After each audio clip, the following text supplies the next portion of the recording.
శ్రావణం mega sale మీ CMR legacy of జ్యువెలరీలో విఏలో 50% వరకు తగ్గింపు. వివరాలకు సంప్రదించండి. ఇక మీదట ఆడవాళ్ళు ప్రెగ్నెన్సీ బరువును మోయాల్సిన అవసరం లేదా? వాటికి కూడా రోబోస్ వచ్చేస్తున్నాయా? ఈ న్యూస్ వింటుంటే నిజమే అనిపిస్తోంది. చైనాలో అలాంటి రోబోని తయారు చేసేశారు. నెక్స్ట్ ఇయర్ ఆ రోబో బేబీని కూడా డెలివరీ కాబోతోంది. ఇప్పటికే సీమంతానికి కూడా రెడీ అయిపోతుందంట.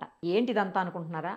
ఇదంతా నిజమేనండి. దీనికి సంబంధించిన మరిన్ని వివరాలు మనం డాక్టర్ పూజారెడ్డి గారిని అడిగి తెలుసుకుందాం. ఆవిడ ఇన్ఫర్టిలిటీ స్పెషలిస్ట్ కూడా. ఒకసారి మాట్లాడదాం. డాక్టర్ గారు నమస్తే అండి. నమస్తే అండి. డాక్టర్ గారు, ఏంటి ఇప్పటికే సరోగసి అని అవన్నీ ఇవన్నీ ఇష్యూస్ అవుతున్నాయి. మేబీ సరోగసిని రీప్లేస్ చేసేందుకే ఇలాంటి డెసిషనా ఏంటి? అసలు రోబో మదర్ ఏంటి? రోబో ఊంబులో ఆర్టిఫిషియల్ గా ఎలా బేబీ ఎదుగుతారు? అంటే కొన్ని నెలలు తక్కువ పుడతారు కదా బేబీస్, అలాంటప్పుడు ఇంక్యుబేటర్లో పెడతారు. ఆ టైపులో ఏమన్నా ఈ ఊంబు ఉంటుందా? అసలు రియల్ మదర్ ఊంబులో పెరిగినట్లుగా ఆ బేబీ ఎలా రాబోతుంది బయటికి? అది అసలు సాధ్యమా? ఇది చాలా హాట్ టాపిక్, ట్రెండింగ్ టాపిక్ అండి. ఇప్పుడు మీరు విన్నది నిజమే. చైనాలో రోబో డెవలప్ చేశారు, హ్యూమనాయిడ్ రోబో. దాంట్లో ఏంటంటే తల్లి గర్భంలో పెరగకుండా బేబీ ఆ రోబోలో పెరుగుతుంది అనమాట. సో మనం ఇప్పుడు అది సరగసికి రీప్లేస్మెంట్ లాంటిది. ఇప్పుడు సరగసిలో మనం ఏం చేస్తాము, ఎగ్స్ తీసుకొని మదర్ నుంచి, ఫాదర్ నుంచి స్పర్మ్స్ తీసుకొని బయట ఎంబ్రియో తయారు చేస్తాం. మనం బయట తయారు చేసిన పిండంని వేరే వాళ్ళ గర్భంలోకి పంపిస్తాం. కరెక్ట్.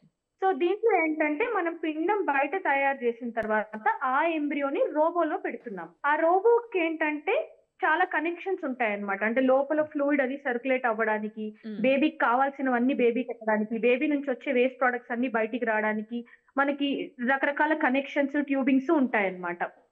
తల్లి గర్భంలో ఏదైతే ఎన్వైరన్మెంట్ ఉంటుందో అదే ఎన్వైరన్మెంట్ ని ఆ రోబో లోపల క్రియేట్ చేశారనమాట. మరి ఫుడ్ అండి, సో బేబీకి అదే న్యూట్రియంట్స్ కూడా వెళ్తాయండి.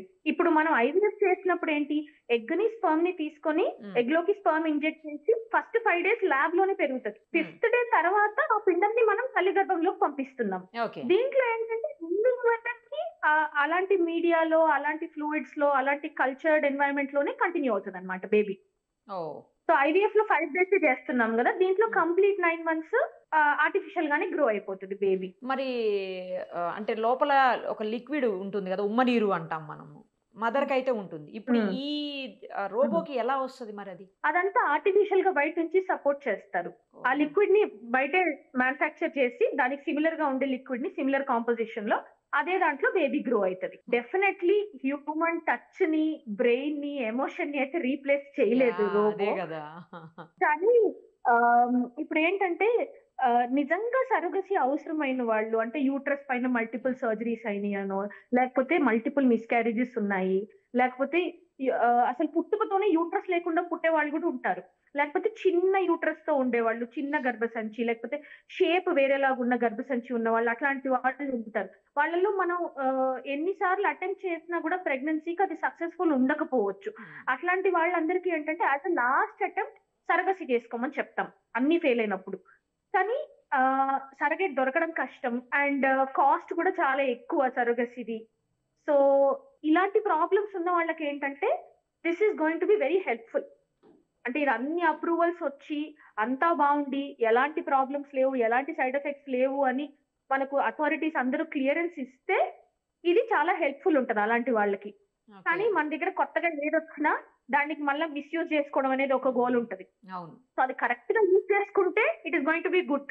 కానీ అలా అని ఇది ఉంది కదా అని చెప్పి పిల్లల్ని ఎవరు మోస్తారు, ఎవరు కంటారు, నేను లావ్ అయిపోతాను, నాకు ఎందుకు ఈ గోల్ అంతా, నేను ఎందుకు సిజేరియన్ చేసుకోవాలి, నేను ఎందుకు నార్మల్ డెలివరీ నొప్పులు పడాలి అనుకుని దీన్ని మిస్యూజ్ చేస్తే మళ్ళీ అన్నిటితో ప్రాబ్లమ్స్ ఉన్నట్టే దీంతో కూడా ప్రాబ్లమ్స్ వస్తాయి మనకి. కానీ మరి డెలివరీ అప్పుడు అదంతా అంటే అది ఎలా సాధ్యం అవుతుంది? మరి మదర్ కంటే డెలివరీ ఎట్లా చేస్తారు మీరు? రెగ్యులర్ గా మనం చూస్తుంటాం. బట్ ఇప్పుడు మరి ఆర్టిఫిషియల్ గా బేబీ ఉన్నప్పుడు రోబోకి డెలివరీ ఎలా చేస్తారు? ఏముందండి, robo is just a machine కదా, ఓపెన్ చేసి బేబీని తీసుకోవడమే అంతే. ఓపెన్ చేసి బయటికి తీసేయడమేనా? అంతే. అదే మనిషి కాదు కదా సర్జరీ చేయడానికో లేకపోతే నార్మల్ డెలివరీ చేయడానికో. It is just a machine. ఏముంది, ఓపెన్ చేసి బేబీని తీసేసుకోవడమే అంతే. మరి వెరీ సింపుల్. తినడానికి సింపుల్ గా ఉంటది, బట్ దానికి కొంచెం ప్రాసెస్ ఉంటది, బట్ బాటమ్ లైన్ అంతే. మరి ఇప్పుడు బేబీకి ఇచ్చే ఆక్సిజన్ గానీ లేకపోతే తను బ్రీతింగ్ అవన్నీ ఎలా? అన్ని సెట్ అయి ఉంటాయండి దాంట్లో. తల్లి గర్భంలో ఎట్లా అయితే ఉంటదో ఇప్పుడు మనం తీసుకునే గాలి బేబీకి వెళ్తది కదా. అవును, నార్మల్ మనం తీసుకునే ఫుడ్, వాటర్ అన్ని బేబీకి వెళ్తాయి. బేబీలో ఏవైతే వేస్ట్ ప్రొడక్ట్స్ వస్తున్నాయో ఆ వేస్ట్ ప్రొడక్ట్స్ అన్ని మళ్ళీ బేబీ చుట్టూ ఉన్న వాటర్ లోకి వెళ్ళి అక్కడ నుంచి మళ్ళీ తల్లి రక్తంలోకి వచ్చి తల్లి కిడ్నీలు ఫిల్టర్ చేసి తల్లి ప్రాసెస్ చేస్తుంది. అవును. సో ఇన్పుట్ అయినా తల్లి ద్వారానే, అవుట్పుట్ అయినా తల్లి ద్వారానే. సో సేమ్ తల్లి ఏమేమైతే చేస్తుందో అవన్నీ ఆ రోబో చేస్తుంది. రోబోలు అన్ని అలా ప్రోగ్రామ్ అయి ఉంటాయి. Okay okay. సో బేబీకి ఏమేమి అవసరం అన్ని రోబో ప్రొవైడ్ చేస్తుంది. బేబీ నుంచి వచ్చే వేస్ట్ ప్రొడక్ట్స్ అవన్నీ కూడా రోబోనే తీసుకుంటది. మరి వెయిట్ అండి, బేబీ వెయిట్ కూడా సేమ్ బయట మదర్ వూమ్ లో ఎలా అయితే ఆ వెయిట్ గ్రో అవుతుందో సేమ్ అలా అవుతుందా? సేమ్ అలాగే ఉంటదండి. ఓకే. ఇంకా అన్నీ కూడా అంటే మొత్తం బాడీ ఏవైతే పార్ట్స్ ఉంటాయో అవన్నీ కూడా అదే టైప్ లో ఎదుగుదల ఉంటుందా, గ్రోత్ అలాగే ఉంటుందా? Everything is going to be same అని చెప్తున్నారు.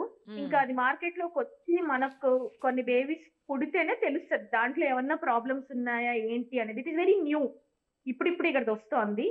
సో ఇప్పటికైతే వాళ్ళు అంతా నార్మల్ గానే ఉంటుందని చెప్తున్నారు. మనం యాక్చువల్ గా బేబీస్ పుట్టించడం స్టార్ట్ చేస్తే అప్పుడు తెలుస్తుంది దాంట్లో ఏమన్నా ప్రాబ్లమ్స్ ఉంటే. ఫర్ నౌ అయితే అంతా సేమ్ అని చెప్తున్నారు. ఇంకో డౌట్ కూడా ఉంది డాక్టర్ గారు నాకు. ఇప్పుడు మదర్కి అయితే ఊమ్ ఇలా స్ప్రెడ్ అయ్యి కొంచెం పెద్దది అవుతూ ఉంటుంది బేబీ ఎదిగే కొద్దీ, గ్రో అయిన కొద్దీ. మరి రోబోకి ఎలా అవుతుంది? రోబో ఏంటంటే మషిన్ కదండి. సో దాంట్లో ఎక్స్పాన్షన్ కెపాసిటీ అవన్నీ క్యాలిబ్రేట్ చేసే ఉంటారు. ఓకే. అంటే స్పేస్ సరిపోవాలి కదా బేబీకి.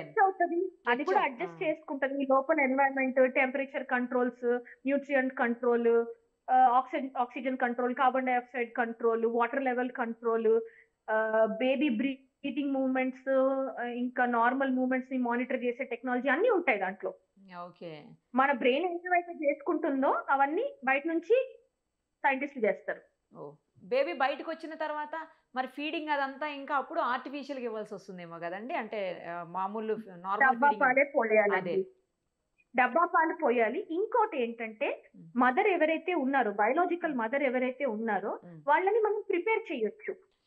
అంటే ఈ బేబీ డెలివరీ డేట్ మనకు తెలుసు కాబట్టి ఆ డేట్ కొంచెం ముందు నుంచి మనకు మెడిసిన్స్ ఉంటాయి. ఆ మెడిసిన్స్ ఇస్తే డెలివరీ అయ్యే టైంకి బయోలాజికల్ మదర్ కి మనం మిల్క్ తెప్పించవచ్చు. ఓకే. సో ఆ బేబీ ఎవరి బేబీకి వాళ్ళే పాలు ఇవ్వచ్చు దట్ వే. Okay okay. అంటే కొంత సరోగసీ కానీ మీరు అన్నట్లు కొన్ని ఇష్యూస్ ఉన్న వాళ్ళకి మాత్రం ఇది నిజంగా వరమనే చెప్పాలేమోనండి. డెఫినెట్లీ అండి. అంటే మల్టిపుల్ ఫెయిల్యూర్స్ ఉన్న వాళ్ళకి సరోగేట్ ని వెతుక్కొని సరోగేట్ లో ఎంబ్రియోస్ ట్రాన్స్ఫర్ చేసుకొని అదంతా చేసుకోవడం కంటే ఒక మషిన్ ఉండి రెడీమేడ్ గా మనకి చేసిచ్చే లాంటి ల్యాబ్ ఉంటే డెఫినెట్లీ చాలా హెల్ప్ అవుతుంది. కానీ అగైన్ ఇది మార్కెట్ లోకి వచ్చిన తర్వాత ఎంతవరకు మిస్యూజ్ అవుతుంది, ఎలా ఉంటది అనేది వెయిట్ చేసి చూడాలి.